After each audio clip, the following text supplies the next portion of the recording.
एक ऐसा नाम है जो अक्सर सामने नहीं आता लेकिन पर्दे के पीछे से पूरा खेल चलाता है। सोशल मीडिया पोस्ट, टीवी खबरों की टाइमिंग, ट्वीट का फॉन्ट कलर, मीडिया रिपोर्ट्स की दिशा, शायद ये सारे मैजिक उसी बंदे ने रच रखे हों। वो नाम है हिरेन जोशी। जब सोशल मीडिया का ऑन ऑफ बटन हो, विचार वोटर हो, जानकारी का बाजार हो, हिरेन वो व्यक्ति हैं जिनके इशारों पर यह बाजार घूमता है। चलिए विस्तार से जानते हैं कि हिरेन जोशी आखिर हैं कौन, उनकी कहानी, पढ़ाई से लेकर पीएमओ तक की यात्रा। पूरी कहानी हम आपको बताएंगे हमारी इस खास रिपोर्ट में। नमस्कार, आप देख रहे हैं द न्यूज़ 15 और मैं हूं आपके साथ मनीष कुमार सैनी। आज बात करेंगे हिरेन जोशी के बारे में। हिरेन जोशी का सफर किसी फिल्मी कहानी से कम नहीं है। महाराष्ट्र के पुणे में जन्मे और एक साधारण मराठी परिवार में पले बड़े हिरेन शुरू से ही पढ़ाई और तकनीक में बेहद तेज थे। इंजीनियरिंग करने के बाद उन्होंने आगे बढ़ते हुए ग्वालियर के Indian institute of information technology and management से पीएचडी पूरी की, जो अपने आप में एक बड़ी उपलब्धि है। पढ़ाई पूरी करने के बाद करीब 18 साल तक उन्होंने राजस्थान के एक इंजीनियरिंग कॉलेज में असिस्टेंट प्रोफेसर के तौर पर पढ़ाया। इस दौरान उनकी पहचान एक गंभीर, अनुशासित और बेहद तकनीकी ज्ञान रखने वाले टीचर के रूप में हुई। हालांकि दुनिया अक्सर सोचती है कि एक प्रोफेसर की जिंदगी सीधी और सादी होती है, लेकिन हिरेन जोशी के साथ किस्मत ने कुछ अलग ही मोड़ तय कर रखा था। वर्ष 2008 में गुजरात में एक सरकारी कार्यक्रम के दौरान अचानक तकनीकी खराबी आ गई। उस समय नरेंद्र मोदी गुजरात के मुख्यमंत्री थे। इसी कार्यक्रम में मौजूद हिरेन जोशी ने कुछ ही मिनटों में तकनीकी गड़बड़ी को ठीक कर दिया। यह काम इतना प्रभावशाली था कि नरेंद्र मोदी सीधे प्रभावित हो गए और उन्होंने उसी समय हिरेन को मुख्यमंत्री कार्यालय यानी सीएमओ से जोड़ लिया।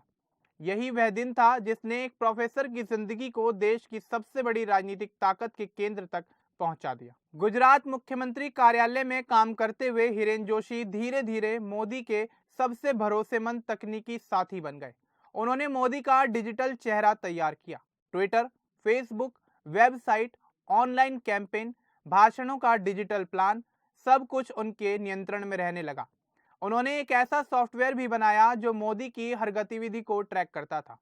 कब किससे मिलना है, कौन सी फाइल कब देखनी है, कौन से भाषण की तैयारी किस तरह से करनी है, सब इस सिस्टम से तय होता था। जब 2014 में नरेंद्र मोदी देश के प्रधानमंत्री बने तो हिरेन जोशी भी दिल्ली पहुंच गए। उन्हें प्रधानमंत्री कार्यालय यानी पीएमओ में ओएसडी यानी ऑफिसर ऑन स्पेशल ड्यूटी के रूप में नियुक्त किया गया। यह पद संयुक्त सचिव के बराबर होता है, यानी बेहद उच्च स्तर का पद।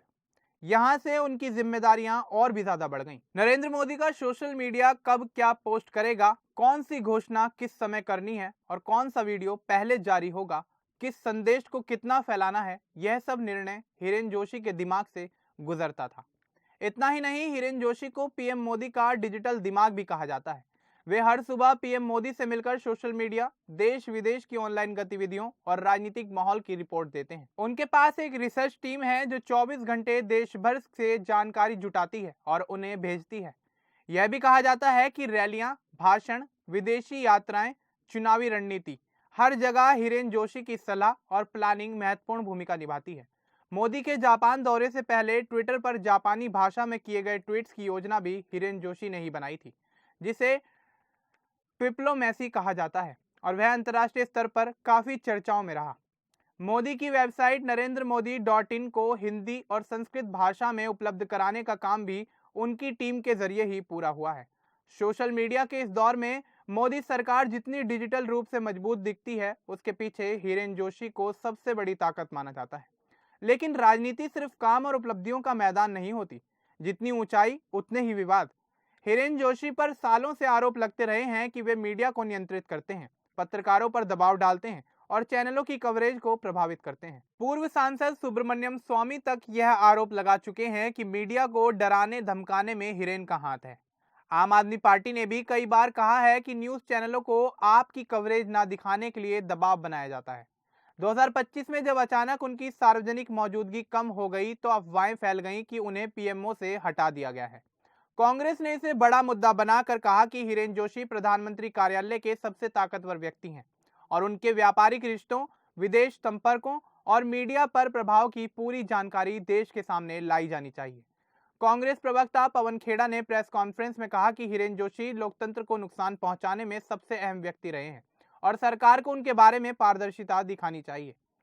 कांग्रेस ने यह भी दावा किया है कि लॉ कमीशन में हिरेन जोशी के करीबी व्यक्ति को अचानक पद से हटा दिया गया, जिससे संदेह और गहराया। सुप्रिया श्रीनेत ने भी सोशल मीडिया पर लिखा कि पीएम मोदी के सबसे करीबी ओएसडी को अचानक हटाना सवालों को जन्म देता है। हालांकि इसकी आधिकारिक पुष्टि नहीं हुई है, लेकिन चर्चा ने आग पकड़ ली। ऐसा भी कहा जाता है कि पिछले कुछ महीनों में जोशी मीडिया और सत्ता के गलियारों में कम दिखाई दिए, जिससे कयास और भी ज्यादा तेज हो गए। कुल मिलाकर देखा जाए तो हिरेन जोशी की कहानी एक ऐसे व्यक्ति की कहानी है जो चुपचाप पर्दे के पीछे रहकर देश की सबसे बड़ी राजनीतिक छवि को गढ़ता है। वह एक प्रोफेसर थे जिन्हें तकनीक का ज्ञान था, लेकिन किस्मत ने उन्हें प्रधानमंत्री के सबसे भरोसेमंद रणनीतिक सलाहकार के रूप में दिल्ली के केंद्र में लाकर खड़ा कर दिया। वह सोशल मीडिया के बटन दबाने से लेकर अंतर्राष्ट्रीय संदेशों की स्क्रिप्ट तय करने तक हर डिजिटल कदम का मास्टरमाइंड रहे हैं। लेकिन वही व्यक्ति जितनी सफलता के लिए जाना जाता है, उतने ही विवाद और सवालों से भी घिरा हुआ है। राजनीति में कहा जाता है कि पावर और प्राइवेसी जब मिल जाए तो कहानी हमेशा दिलचस्प होती है। हिरेन जोशी वही दिलचस्प, रहस्यमयी और प्रभावशाली चेहरा है जो सत्ता की रोशनी से दूर रहकर भी पूरे सिस्टम की दिशा तय करते हैं। तो इसके बाद आप हिरेन जोशी के बारे में क्या कुछ कहना चाहेंगे, हमें कमेंट बॉक्स में जरूर बताएं। बाकी इस तरह की और अपडेट्स के लिए हमारे चैनल को सब्सक्राइब करना ना भूलें। धन्यवाद।